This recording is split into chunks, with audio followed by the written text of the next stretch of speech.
విడుమొరటోడు అని వాళ్ళు వీళ్ళు ఎన్నెన్ని అన్న పసి పిల్లవాడు నవ్వాడు.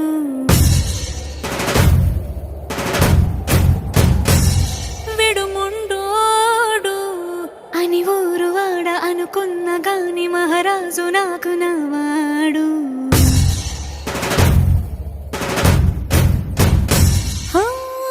మాట పెడుసైనా మనసులో వెన్న రాయిలా ఉన్నవాడిలోన దేవుడెవరికి తెలుసును.